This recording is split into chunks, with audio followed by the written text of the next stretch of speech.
Joint security operation seizes 260 unauthorized weapons in Cuba. African leaders gathered for a summit on financing infrastructure development in Angola.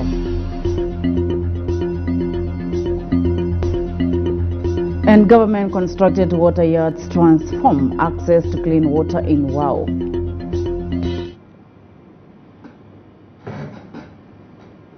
A very good evening and welcome you to SSBC 8 p.m. News. I am Akuchi Makir and we begin our news tonight with humanitarian situation as Vice President for the Service Cluster, Josephine Joseph Lagu, and the UN Resident Coordinator, Anita Kiki Gebeyo, have convened to deepen humanitarian efforts amid relief crisis triggered by the influx of returnees and refugees from Sudan. In other news, Vice President Josephine and the Norway Special Envoys to the Horn of Africa, Adria Stiansen, reviewed progress in peace implementation. We have the report. President for Service Cluster, Josephine Joseph Lagu, met with the Deputy Special Representative of the UN Secretary General and UN Resident Coordinator, Anita Kiki Kuba. The meeting focuses on the Vice President's recent trip to the United Nations General Assembly in New York on September, as well as discussion on the complex operating environment in South Sudan, the importance of peace, and the steps needed to achieve it. In a statement to SSBC, Anita Kiki said the meeting gave them a chance to reflect on the Vice President's engagement in New York and how some of those key messages can be turned into action. It was an opportunity for her to brief on her meetings during that trip and for us to brainstorm on some of the important messages she received and how those can be put into practice here in South Sudan. We talked about the complex nature of the current operating environment in South Sudan. We talked about the importance of peace and the steps that would be required to reach peace. We talked about the importance of assisting people in the meantime and the importance of accessing people. Vice President Deputy Press Secretary Alfred Angasi Dominic reaffirmed the government's determination to working collaboratively in addressing the country's pressing challenges and promoting long-term development. They discussed a sort of follow-up meeting of her recent visit to the General Assembly in New York. And in fact, Her Excellency used this opportunity to thank the Secretary General and the United Nations at large because of their efforts in South Sudan. Also in that meeting, complexity of political situation in South Sudan also featured in that meeting. Her Excellency the Vice President promised the United Nations team that South Sudan is ready to overcome all these challenges. It is the matter of time because South Sudan is not new to different challenges bedeviling it. In other diplomatic news, Vice President Josephine Lagu and Idris Instincia, Norway Special Envoys to the Horn of Africa, discussed the implementation of the peace agreement and the current security situation in the country. In a statement to the media, Norway Special Envoy to the Horn of Africa, Instincia, emphasized the importance of dialogue in addressing these issues and reaffirmed Norway's continued friendship and support for the people of South Sudan. Excellency, so we talked about political issues, we talked about the implementation of the peace agreement, we talked about security challenges now facing the country, and we talked about economic challenges also facing the country. Her Excellency has stressed the importance of dialogue to deal with these questions, and we fully support that. Norway has been, is and will remain a friend of the people of South Sudan. Her Excellency the Vice President and Chair of Service Delivery Cluster stressed much on the peace agreement. She said the peace agreement is being implemented despite the fact there are challenges. She acknowledged the peace agreement is being implemented. The meeting underscored continued cooperation between South Sudan and its international partners in promoting peace, stability, and sustainable development across the country. Are you hearing Europe? Norway continues to persuade efforts aimed at fostering dialogue among the political parties as a crucial means for promoting peace and unity across the country. This follows a meeting between the Vice President for the Infrastructure Cluster, Taban Dengai, and the Head of Political Affairs in Norwegian's embassy in South Sudan.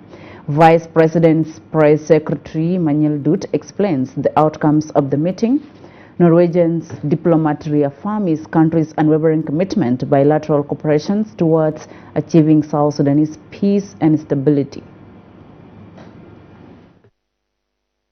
Discussed a number of very strategic issues, including the peace in Sudan and the recent developments in Darfur region. His Excellency, the Ambassador, emphasized the strategic role South Sudan can play in bringing these two parties in the Sudan conflict to dialogue. The other thing that was discussed is basically the need for dialogue among the political leaders in South Sudan, the SPLM-IO and the SPLM-IG and other parties to the revitalized peace agreement. In this regard, the ambassador emphasized that for South Sudan to overcome its challenges, they can only be overcome when people sit down. In responding to all this, His Excellency the Vice President has assured the ambassador that South Sudan remains a very good partner to peace in Sudan because of its neutrality and also because of its long standing relations with political and military leaders in Sudan, because South Sudan was part of the former Sudan. So South Sudan will try by all means to engage with both sides to make sure that they come back to a negotiating table and find a lasting peace in Sudan. I just had a very good, interesting, long meeting with Vice President Taban Deng. We discussed a number of issues, situation here, the status for the peace agreement implementation. We discussed the security situation in the country, the economic situation. I relayed some concerns and we agreed to continue our conversation. Then we also discussed the situation in Sudan and how it's impacting on the situation here. I think it was a very constructive discussion, as it's always the case. Turning to the parliamentary activities, the Speaker of Parliament, Gemma Kumba, stresses that Parliament remains intact to promote peace and stability of the countries through the enactment of laws vital in the implementation of the peace agreement. Speaker Nunu made her remarks in a meeting with the Norwegian Special Envoy to the Horn of Africa, Idre Stansen, which focused on the upcoming post-independence national elections scheduled for December 2026. Nunu commended Norway's continuous support in achieving peace and unity. Ambassador Stansen expressed his appreciations to the Parliament for enacting key laws that underpinned the peace agreement.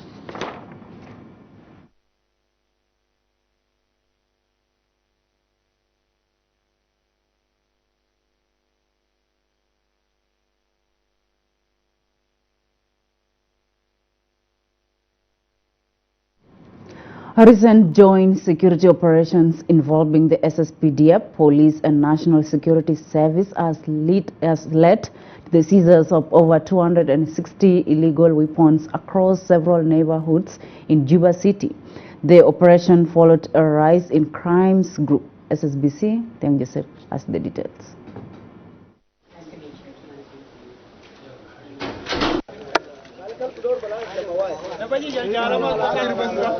The joint street operation conducted during evening hours subjected vehicles to thorough security checks led by Lieutenant General Kong Tho Athian. The forces recovered 260 illegally held weapons, including illegal arms and some belonging to security personnel. Uniforms and military items linked to the so-called Red Belt group were also confiscated. Security chiefs, including the CDF, Inspector General of Police and Internal Security Bureau, DG, have warned the public against illegal possession of firearms, stressing that offenders will face prosecution. And then أنا من أعتبر كده مجرم. بالنسبة للعسكري لازم عسكري السلاح بتاعه دائما يكون في مخزن أو يكون في محل وهو ديبلوي فوقه ويكون عنده مستند يوري على انه هو شغال في المحل ده. زايد الناس بيشاكلوا معنا، لانه في ناس بيقولوا انه قالوا ده تنظيم بتاع كوميونتي، لكن عندهم شعار، عندهم دبابين بيجي بيشتغلوا اصلا ما نقدر تنظيم. واعلان بتاعتي قبل زمن انه ناس بتاع ريد بيل لو زول داير يكون عسكري يبلغ في المركز، لو زول ما داير يكون عسكري يشيل السلاح ويسلموا لنا، لكن من الليله والقدام لازم تتعاملوا مع ريد بيل كمجرمين. A joint investigation team is now tracing weapon serial numbers to identify ownership and ensure proper accountability within security units. Authorities say similar operations will continue in Juba and later expand to other states to rid communities of illegal weapons and enhance public safety in the country. Reporting for SSBC News, Mathiang Joseph, Juba.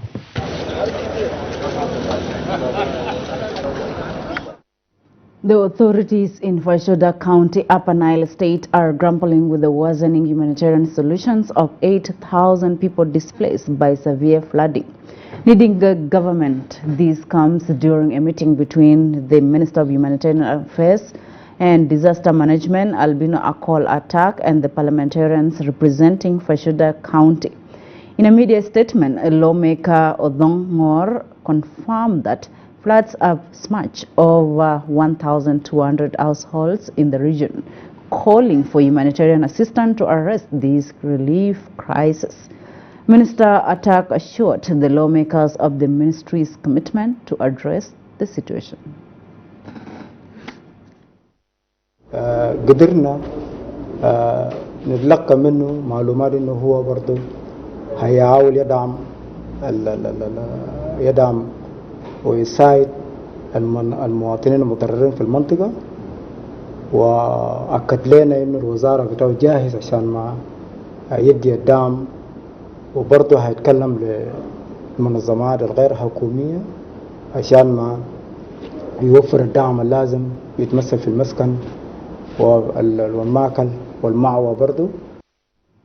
And now we are going for a short break. Stay with us. We shall be back with more stories after the break.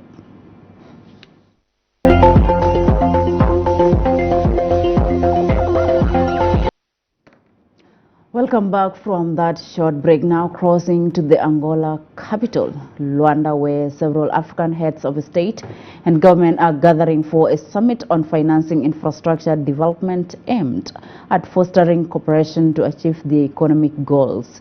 The summit is being held under the theme, the auspice of Angola's President Joao Manuel, the current chairperson of the African Union.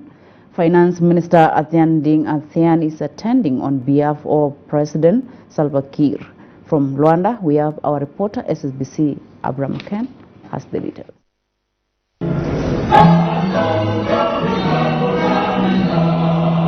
Investing in infrastructure for the African continental free trade and promoting shared prosperity are among the key topics dominating discussions at the high-level summit on financing infrastructure development, hosted by the Angolan government in Luanda with support from the African Union.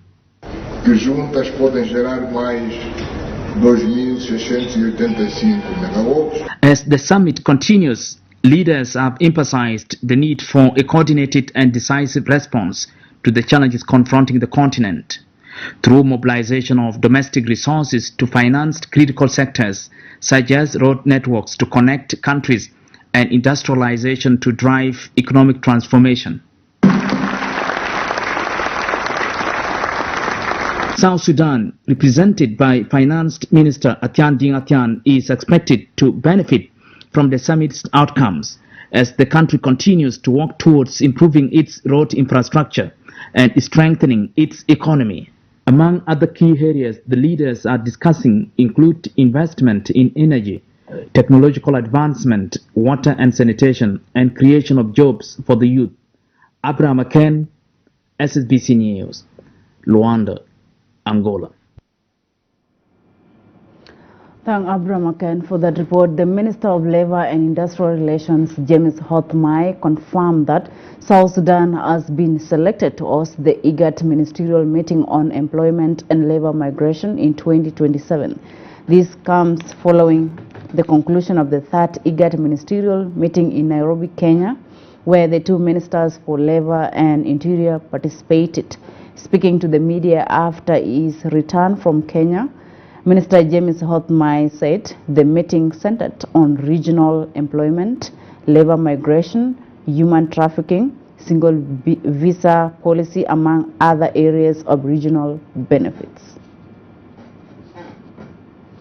It's preceded by meeting of experts who spent 2 days discussing issues to do with employment in the region, labor migration, how to make it safe and regular, and how to control the migrant workers, has to control also the traffickers, those who are trafficking people, and also we discussed about a single visa for non-IGAD states, but that one, it was actually initiative is not completed. It's an initiative. There will be a lot of consultation. We discussed also a range of issues about refugees in other countries, how to protect them, how to benefit from their experiences. We agree that the next meeting, 2027, will be held in the Republic of South Sudan in Juba here. And that will be also a good chance for the Republic of South Sudan to host this first ministerial meeting of IGAD on. New initiative is underway to strengthening the role of diplomacy in some of the world's most challenging humanitarian crises.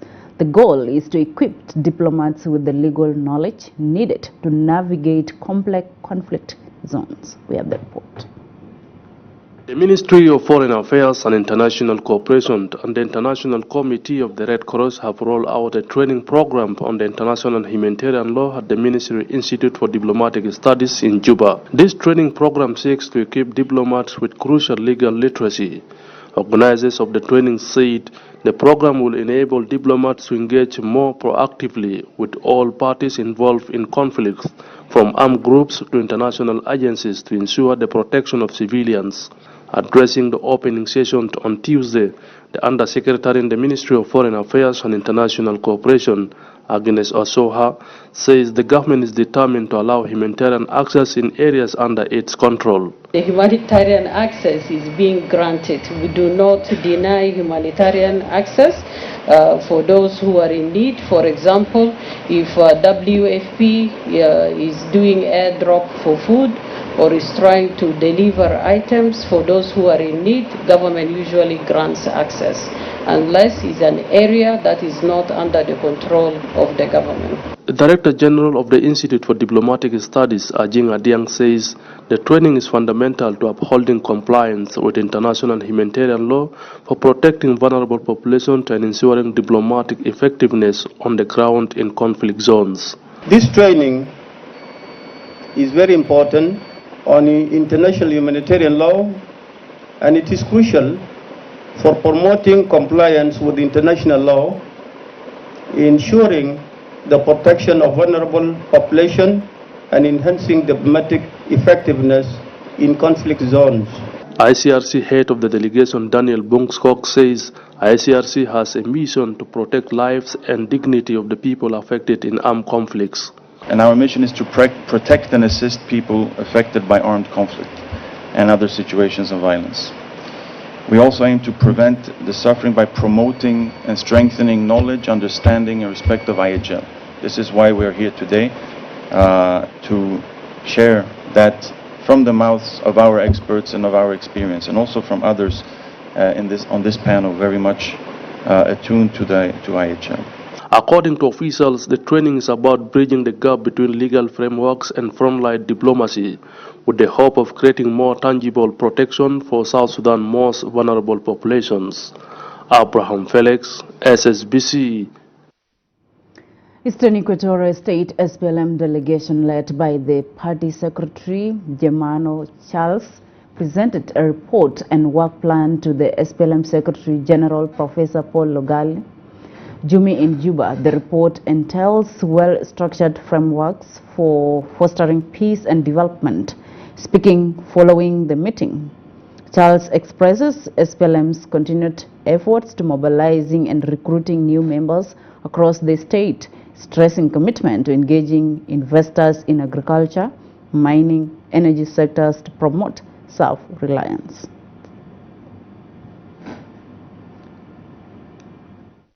To report that the state secretariat is working very hard, continued mobilization and recruitment process is ongoing.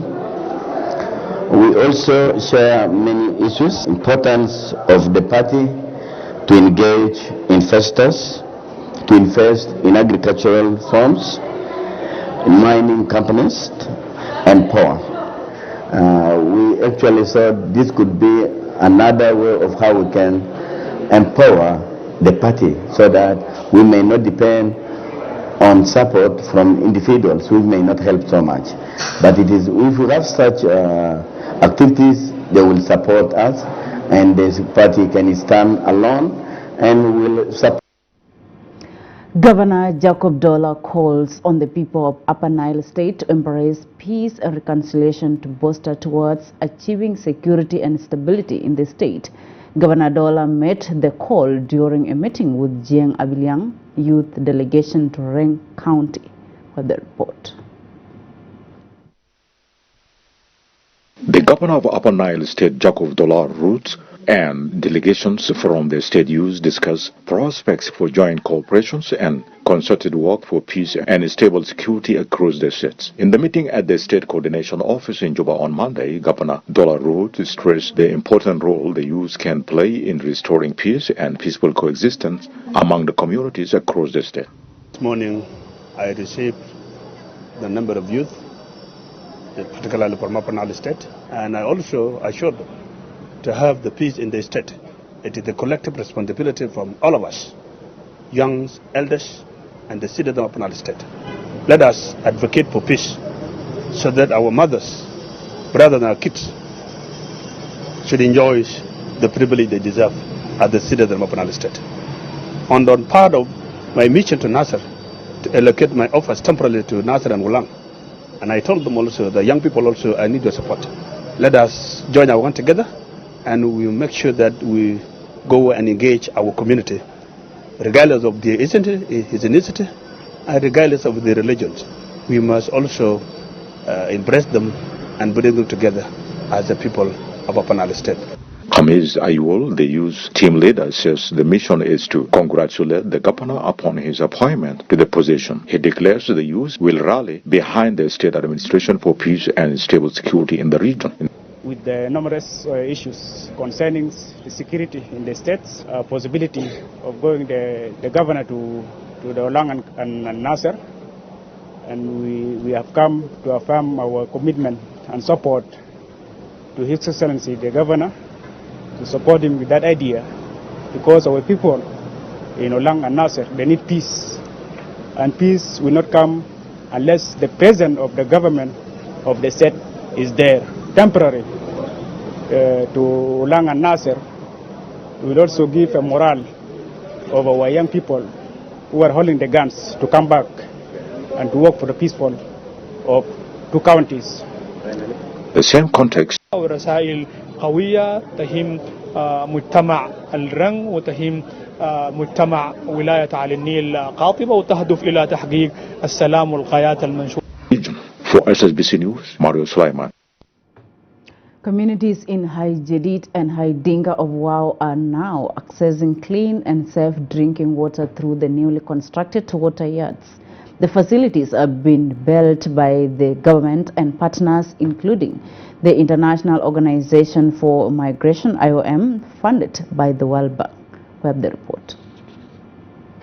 A beacon of hope for residents of Wau, offering a sustainable source of clean drinking water and transforming lives on a daily in the area. This initiative formed part of the government-led Enhancing Community Resilience and Local Government Project Phase 2. Under the project, the communities were organized into a group of 7 members who now manage the water yard. Revenue generated from water sales is deposited into bank and used for maintenance and repairs when needed. The chair of the group 7, Ajakworth, says access to clean water has reduced disputes previously caused by water shortage. زمن البداو شغل ده كان زمن ده كان مويه ما في يا ناس كان تعبانين يا ناس بمشي مدقات مشاكل كتير لكن زمن جا جابوا مويه ده بقى مشاكل ما في وبقى ناس بقى مرتاحين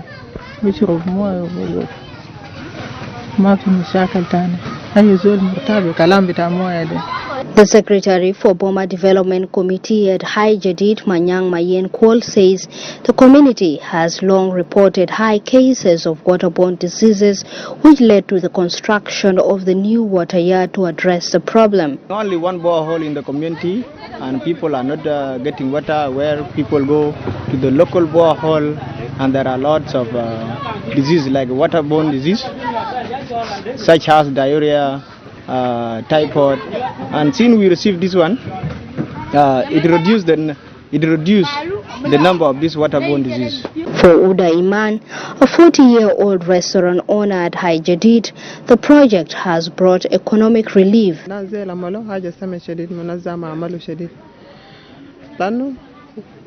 كان قاعد تمشي تجيب مويه بتتم فترة في محل مويه شديد انت كم مشيت اخرت عشان صب بتاع مويه تبقي تلقى جوته في بيت مرات راجل بجود كيف بتاخرته مرات تلقى عيال هنا شاكلوا مشاكل تاع الجيران وشنو يعني قاعد بتجيب مشاكل شديد وزي انا ده انا عندي بزنس انا شغال فوقه يعني انا كان قاعد نشتري يوميا مويه في محل شاي ومطعم لكن هسه مجرد ما منظمة عمل لنا مويه انا بقيت ما قاعد نخسر قروش كتير تاني يعني بزنس ذاته بقى كويس لان انا كان اول شغال لمويه بس اصلا.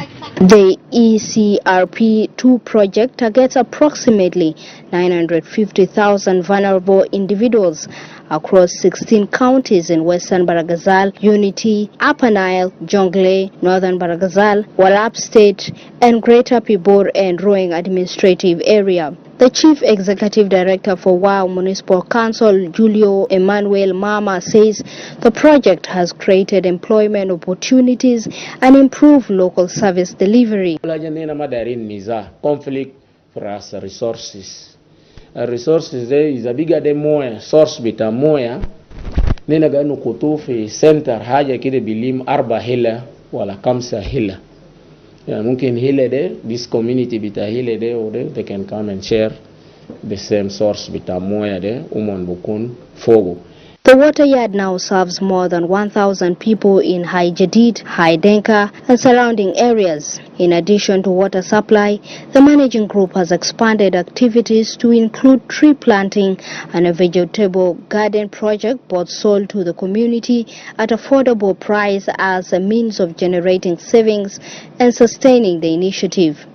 The 5-year ECRP second phase project, managed by South Sudan's Ministry of Finance and Planning in collaboration with local government board, continues to strengthen livelihoods and resilience among vulnerable communities across the country.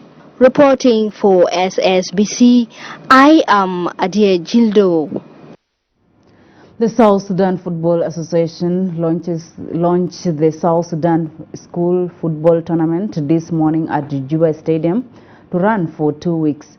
The tournament is being organized in collaboration with the World Food Program and World Vision South Sudan, featuring more than 8 schools for both boys and girls. The Minister of Education in Central Equatorial State, Mr. Zakaria Serisio, stresses the importance of the tournament is boosting physical health for young people. The president of the South Sudan Football Association, Francis Amin Michael, said that school tournaments are fundamental to the development of football, emphasizing the importance of hard work to complete the project of developing football in schools. For her part, the representative of the World Food Programme said that the organization is pleased to cooperate with the Football Association in working on programs to develop the capabilities of girls.